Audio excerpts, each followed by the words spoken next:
United States congressional apportionment is the process by which seats in the United States House of Representatives are distributed among the 50 states according to the most recent constitutionally mandated decennial census. Each state is apportioned a number of seats which approximately corresponds to its share of the aggregate population of the 50 states. However, every state is constitutionally guaranteed at least one seat. Reapportionment. The number of seats in the House of Representatives is currently set to 435, and has been since 1913, excluding a temporary increase to 437 after the admissions of Alaska and Hawaii. Though the actual reapportionment will normally occur in respect of a decennial census, the law that governs the total number of representatives and the method of apportionment to be carried into force at that time can be created prior to the census. The decennial apportionment also determines the size of each state's representation in the U.S. electoral college, that is, any state's number of electors equals the size of its total congressional delegation plus Senate seats. Federal law requires the clerk of the House of Representatives to notify each state government of its entitled number of seats no later than January 25 of the year immediately following the census. After seats have been reapportioned, each state determines the boundaries of congressional districts geographical areas within the state of approximately equal population in a process called redistricting. Any citizen of the state can challenge the constitutionality of the redistricting in their U.S. District Court.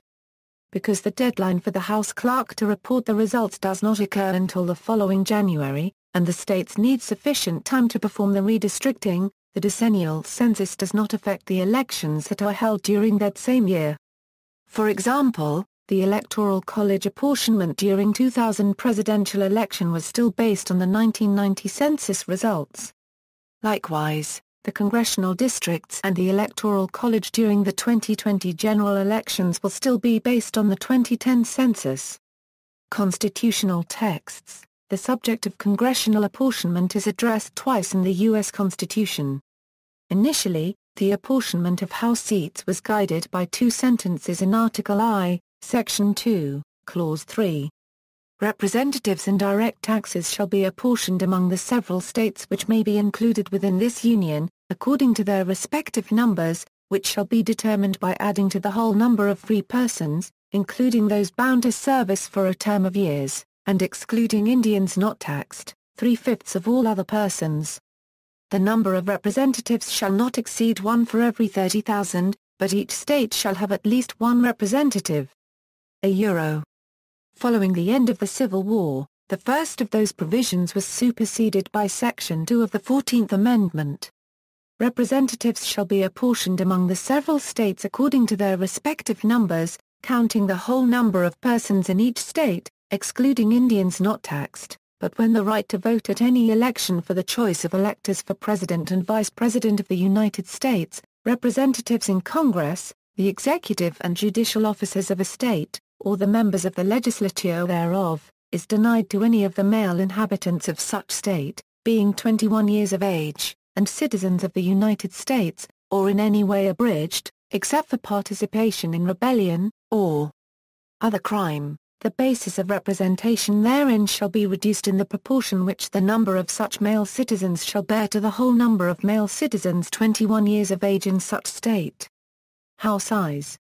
The size of the U.S. House of Representatives refers to total number of congressional districts into which the land area of the United States proper has been divided. The number of voting representatives is currently set at 435. There are an additional 5 delegates to the House of Representatives. They represent the District of Columbia and the territories of American Samoa, Guam, the Northern Mariana Islands, which first elected a representative in 2008, and the U.S. Virgin Islands. Puerto Rico also elects a resident commissioner every 4 years. Controversy and history. Since 1789, when the federal government began operating under the Constitution, the number of citizens per congressional district has risen from an average of 33,000 in 1790 to almost 700,000 as of 2008. Prior to the 20th century, the number of representatives increased every decade as more states joined the Union, and the population increased. In 1911, Public Law 62-5 raised the membership of the U.S. House to 433 with a provision to add one permanent seat each upon the admissions of Arizona and New Mexico as states. As provided, membership increased to 435 in 1912. In 1921, Congress failed to reapportion the House membership as required by the United States Constitution. This failure to reapportion may have been politically motivated, as the newly elected Republican majority may have feared the effect such a reapportionment would have on their future electoral prospects.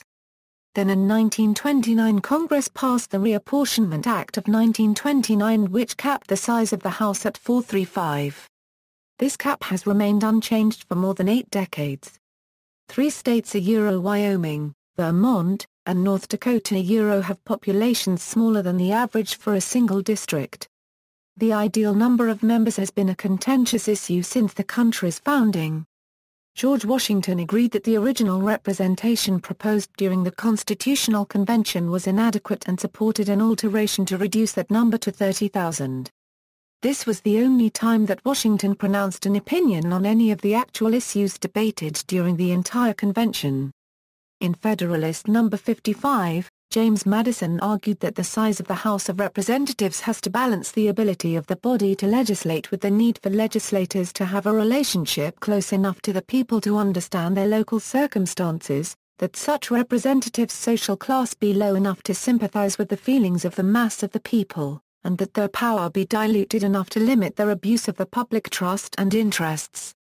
First, that so small a number of representatives will be an unsafe depositary of the public interests. Secondly, that they will not possess a proper knowledge of the local circumstances of their numerous constituents.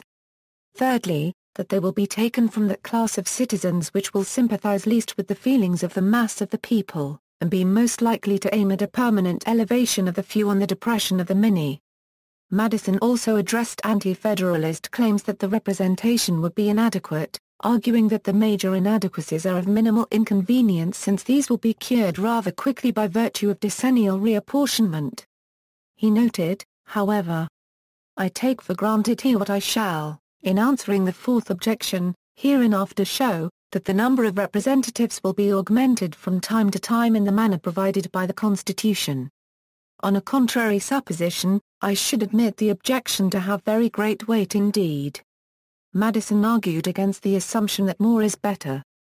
60 or 70 men may be more properly trusted with a given degree of power than 6 or 7. But it does not follow that 600 or 700 would be proportionally a better depositary. And if we carry on the supposition to 6,000 or 7,000, the whole reasoning ought to be reversed. In all very numerous assemblies, of whatever character composed, passion never fails to wrest the scepter from reason. Clemens v. Department of Commerce. A 2009 lawsuit, Clemens v. Department of Commerce, sought a court order for Congress to increase the size of the House's voting membership and then reapportion the seats in accordance with the population figures of the 2010 census. The intent of the plaintiff was to rectify the disparity of congressional district population sizes among the states that result from the present method of apportionment. Upon reaching the U.S. Supreme Court in December 2010, the holdings of the lower district and appellate courts were vacated and the case remanded to the U.S. District Court from which the case originated with instructions that the District Court dismissed the case for lack of jurisdiction. Proposed expansion The first proposed amendment to the Constitution within the Bill of Rights attempted to set a pattern for growth of the House along with the population, but has not been ratified. Article the 1st. After the first enumeration required by the first article of the Constitution, there shall be one representative for every 30,000, until the number shall amount to 100, after which the proportion shall be so regulated by Congress, that there shall be not less than 100 representatives, nor less than one representative for every 40,000 persons, until the number of representatives shall amount to 200. After which the proportion shall be so regulated by Congress, that there shall not be less than 200 representatives, nor more than one representative for every 50,000 persons. The proposed Wyoming Rule calls for expanding the House until the standard representative to population ratio equals that of the smallest entitled unit. This proposal is primarily designed to address the fact that some House districts are currently nearly twice the size of others. For instance, there are nearly 1 million residents in Montana's single district, compared to about 570,000 in Wyoming's. See List of U.S. states by population. It should be noted that, while a larger House size will generally result in the smallest and largest districts being proportionally closer in size, this is not always the case. Therefore, in some cases, the Wyoming Rule may actually result in an increase in the ratio of the sizes of the largest and smallest districts. For instance, after the 1990 census and with a House size of 435, the largest district had 799,065 residents, 76% larger than the smallest district. The Wyoming Rule would have given a House size of 547 in 1990. Using that size, the largest district would have had 638,800 residents, 92% larger than the smallest districts, which is larger than the 76% figure mentioned above. On May 21, 2001, Representative A.C. Hastings sent a Dear Colleague letter pointing out that U.S. expansion of its legislature had not kept pace with other countries. In 2007, during the 110th Congress, Representative Tom Davis introduced a bill in the House of Representatives that would add 2 seats to the House, one for Utah and one for the District of Columbia. It was passed by the House, but was tripped up by procedural hurdles in Senate and withdrawn from consideration. An identical bill was reintroduced during the 111th Congress. In February 2009 the Senate adopted the Measure 61-37. In April 2010, however, House leaders decided to shelve the proposal. Apportionment methods, apart from the requirement that the number of delegates for each state is at least 1, a state's number of representatives is in principle proportional to population, thus assuring reasonably consistent representation to the people regardless of the state boundaries and populations. No method of calculating a fair distribution of voting power across the various states was known until recently, and 5 distinct apportionment methods have been used since the adoption of the Constitution, none of them producing fully proportional distribution of power among the states. The current method, known as the method of equal proportions, has been used since the 1940 census. The Vinton or Hamilton method, used from 1850 to 1900, was susceptible to what is known as the Apportionment Paradox or Alabama Paradox.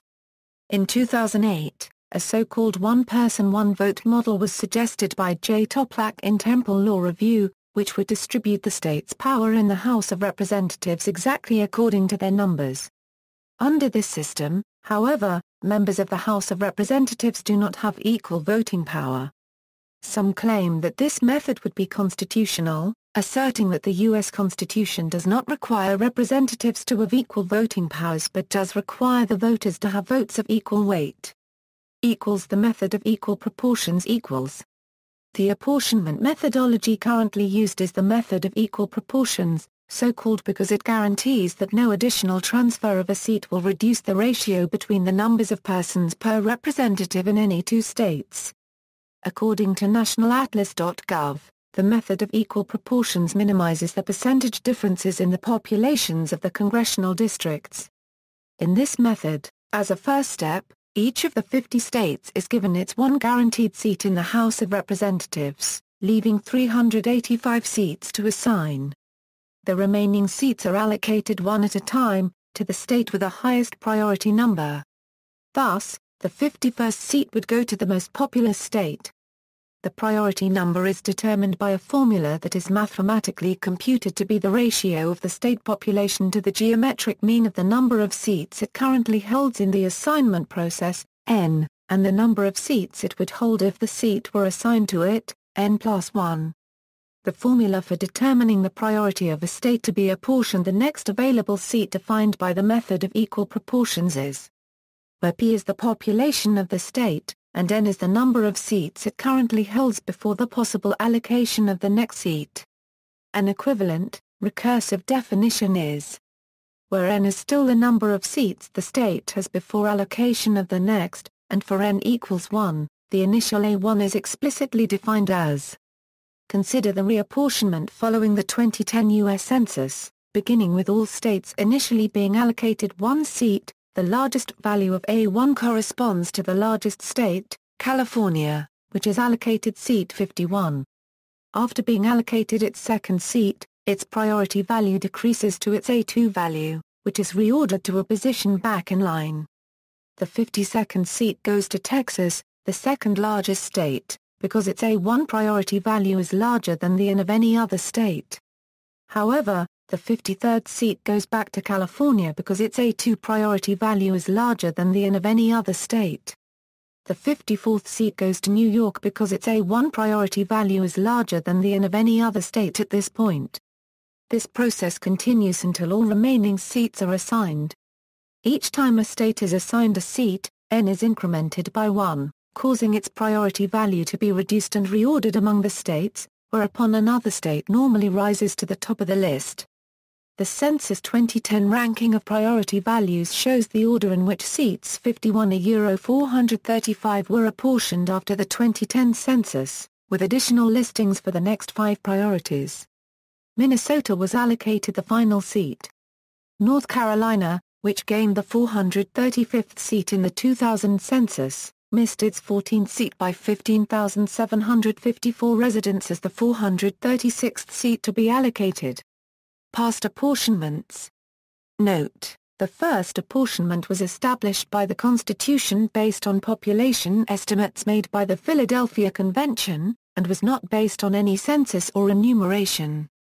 Changes following the 2010 census. On December 21, 2010, the U.S. Census Bureau released its official apportionment results for congressional representation. The changes were in effect for the U.S. elections in 2012. Past increases: the size of the U.S. House has increased as follows.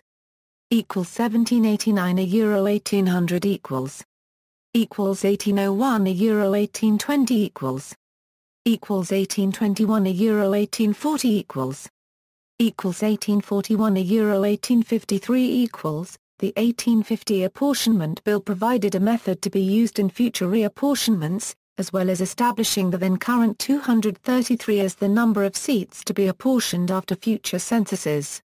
Due to census returns being incomplete in California, an additional act provided that California retain the same representation it had when admitted, until a new census could be taken.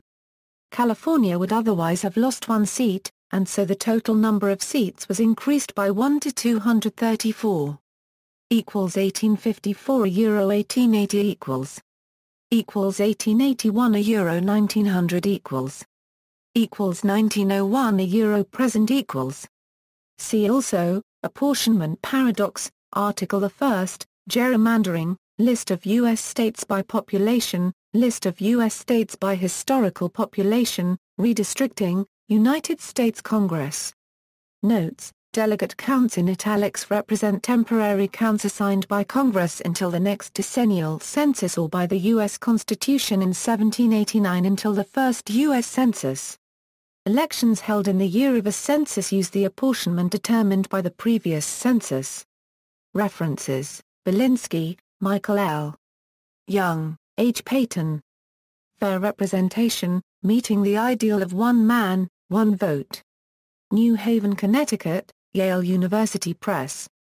ISBN 0-8157-0090-3.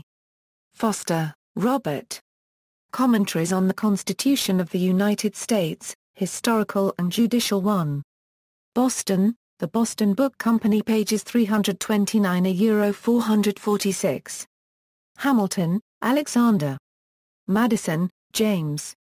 J. John. The Federalist. Hillel, Glazier, Masters and Company. ISBN 0-8239-5735-7. Edelman, Paul H. Getting the Math Right, Why California Has Too Many Seats in the House of Representatives. Vanderbilt Law Review 102, 297. Kromkowski, Charles A. Kromkowski, John A., Y 435. A Question of Political Arithmetic. Polity 24, 129 145 doi, 10.2307/3,234,988. JSTOR 3,234,988. Retrieved October 17, 2013. Agnew, Robert. The Optimal Congressional Apportionment. American Mathematical Monthly 115, 297 €303.